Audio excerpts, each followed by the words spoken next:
Eh bien, gardez à l'esprit que si vous êtes le président Trump, vous vous voyez comme l'équivalent contemporain d'un empereur romain, disons vers l'an 2000.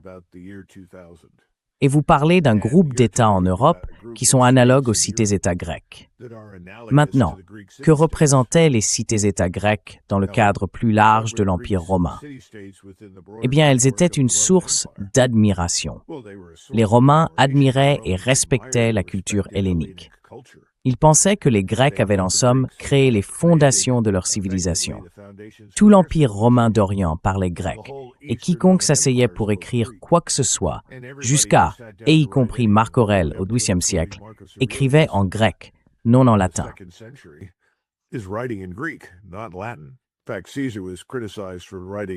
En fait, César a été critiqué pour avoir rédigé son traité sur la Gaule en latin, parce qu'on disait que si l'on était un homme instruit, on l'aurait écrit en grec.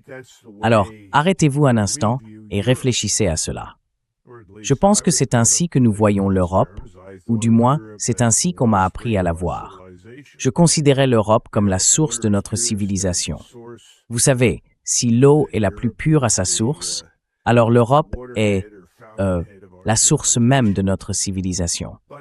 Mais en même temps, nous sommes des Romains. Nous sommes des multitudes, de la quantité. Quel est le bon mot? Des magnitudes plus grandes et plus puissantes que les États européens.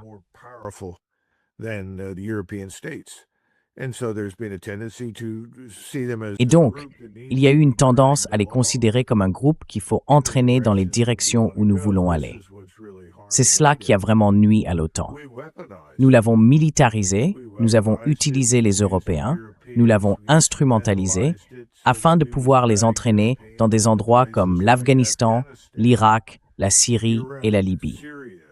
En d'autres termes, tout tourne autour de ce qu'ils vont faire pour nous.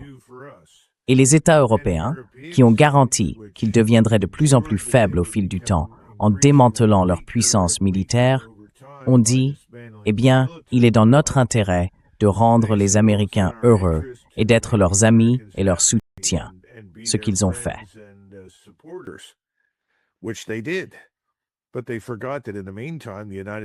Mais ils ont oublié qu'entre-temps, les États-Unis devenaient de plus en plus puissants, avec des intérêts plus vastes, des intérêts qui s'étendent bien au-delà de l'Europe.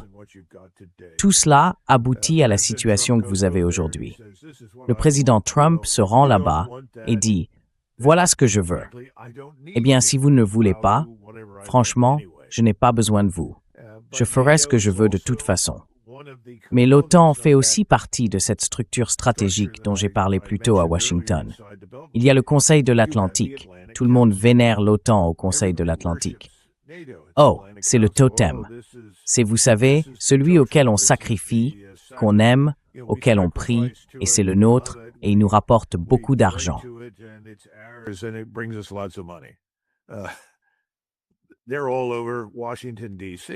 Ils sont partout à Washington, D.C. Et vous savez, le changement effraie énormément ces gens-là. Si nous n'avons pas l'OTAN, si nous ne faisons pas ce que nous avons toujours fait, alors que nous reste-t-il? Le problème avec Donald Trump, cependant, c'est qu'il n'a aucune stratégie. Il n'existe aucune stratégie nationale, quelle qu'elle soit. Il n'y a pas de stratégie militaire nationale. Ils appellent cela une stratégie de sécurité nationale. Mais quand on la lit, ce n'est qu'une suite d'espoirs et de vœux pieux. Eh bien, vous savez, nous aimerions vraiment bien nous entendre avec la Chine, et nous ne voulons pas vraiment nous battre contre la Russie, et ainsi de suite. Mais il n'y a aucun cadre pour la mise en œuvre. Il n'y a aucun repère pour l'avenir.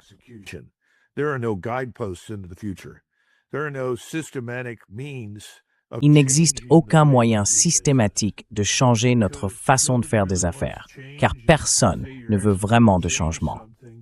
Et si vous annoncez que vous allez effectivement changer quelque chose, 10 000 personnes se lèveront au Congrès ou dans un autre coin de Washington, D.C. pour manifester contre vous. Ce que j'essaie de dire, c'est que lorsqu'on n'a pas de stratégie, n'importe quelle route peut vous mener à destination. Et ainsi, nous avons eu 2 destinations, le Venezuela et le Groenland, dont aucune n'affecte directement nos intérêts dans d'autres domaines. même si l'on pourrait dire que le Groenland appartient au Danemark.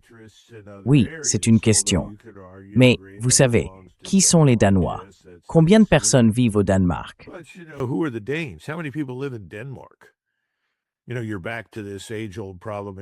Vous savez, on revient à ce vieux problème en Europe. Quand on est allé voir Napoléon pour lui dire « Le pape n'aimera pas ce que vous faites », et il s'est retourné en disant « Combien de bataillons le pape a-t-il » Vous voyez, tais-toi, écarte-toi de mon chemin. C'est ce genre d'arrogance qu'on retrouve aujourd'hui. Elle est bien réelle. Elle n'est pas séduisante, mais elle est réelle parce qu'elle est sincère.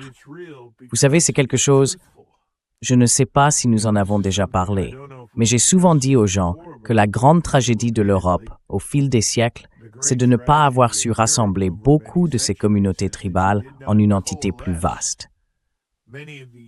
Vous voyez, nous parlons du Danemark.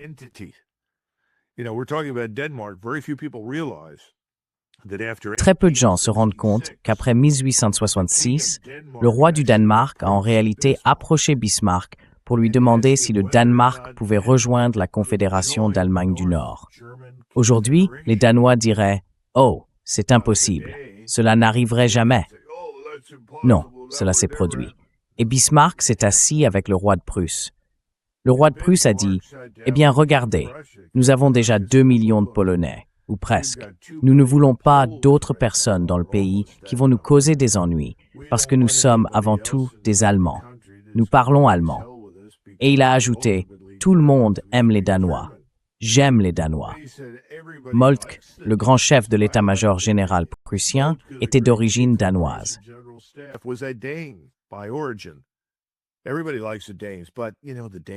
Tout le monde aime les Danois. Mais vous savez, les Danois voudront avoir leur propre jour férié. Ils auront leur petite tradition. Ils insisteront pour parler le vieux norrois, des choses comme ça. Et donc, on a refusé les Danois. Eh bien, si l'histoire s'était déroulée comme ailleurs, toute la Scandinavie aurait été unie à l'Allemagne à un moment donné, tout comme l'Autriche a été intégrée. Nous avons tous ces petits regroupements tribaux, la tribu tchèque, la tribu slovaque. Vous savez, comment peut-on diriger un continent de cette manière, en traitant de petites tribus issues de grandes familles comme des entités souveraines individuelles? Et je pense qu'à Washington, Trump ne comprend peut-être pas cela, mais c'est une source de frustration pour lui. Alors il se dit, pourquoi, diable, est-ce que je me donne la peine avec ces gens-là?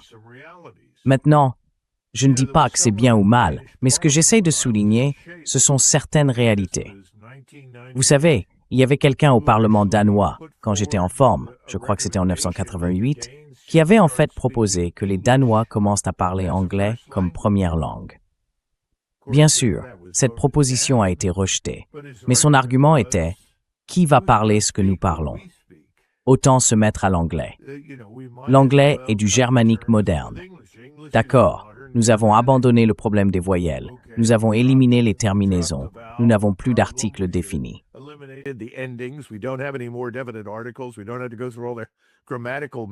Nous n'avons pas besoin de passer par tout ce désordre grammatical. Mais le fait est, encore une fois, que l'Europe est un endroit très étrange. Presque partout ailleurs dans le monde, ces petits foyers ont été absorbés par des entités plus vastes. Je pense que cela finira par arriver, que les Européens le veuillent ou non. Il y avait une solution, nous avions une solution avant 1914. Ce n'était pas parfait, mais cela fonctionnait. Il y avait les Habsbourg, les Romanov, les Hohenzollern. Eh bien, nous, les Américains, sommes intervenus et nous avons veillé à ce que tout cela soit démantelé. Alors, qu'avez-vous maintenant? Vous avez l'héritage de multiples guerres mondiales, beaucoup de confusion, aucune cohérence.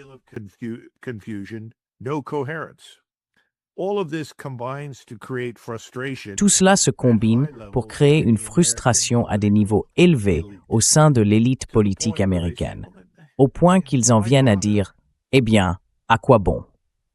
C'est là le problème. Je pense donc que Donald Trump s'est pour l'instant contenté d'une sorte de compromis avec le Groenland. Oui, c'est en grande partie dénué de sens, et je ne m'en serais pas soucié de toute façon. Mais je crois que c'est Dr. O qui a suggéré. Pourquoi les Danois ne prendraient-ils pas l'argent et ne partiraient-ils pas? Vous savez, 700 millions d'euros ou quelque chose comme ça, cela représenterait beaucoup pour le Danemark. Je ne dis pas que c'est la bonne réponse. Ce que je dis, c'est qu'il existe différentes façons d'aborder ce problème.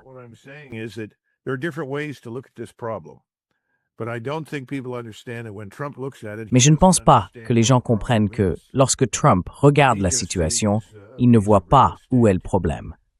Il voit simplement un morceau de bien immobilier proche des États-Unis, à l'intérieur de ce qu'il considère comme sa zone de sécurité, qu'on l'aime ou non.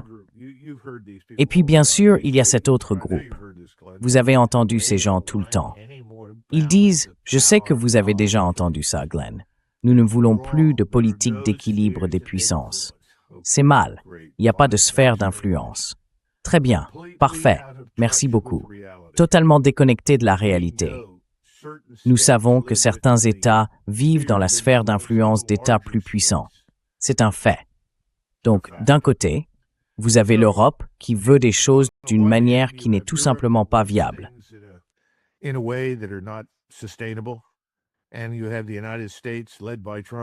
vous avez les États-Unis, dirigés par Trump, qui partent dans une digression à propos du Groenland. Je pense que nous avons déjà tiré la leçon du Venezuela. Nous avons essayé d'acheter tout le monde, dépensé des millions de dollars, puis en gros pris ces gens en otage politiquement. Et maintenant, nous avons découvert, bon sang, que c'est un grand pays. Nous ne pouvons pas occuper cet endroit. Si nous essayons de remplacer le gouvernement, cela ne fonctionnera jamais. Alors nous avons dit, eh bien, je suppose que nous allons vivre avec ce gouvernement. Nous voulons simplement conclure un accord avec lui qui nous soit favorable. Maintenant, je ne sais pas combien de temps ça durera, mais encore une fois, il n'y a pas de stratégie. Aucune. Bon, qu'est-ce qu'on fait cette semaine, patron? C'est presque aussi mauvais que ça.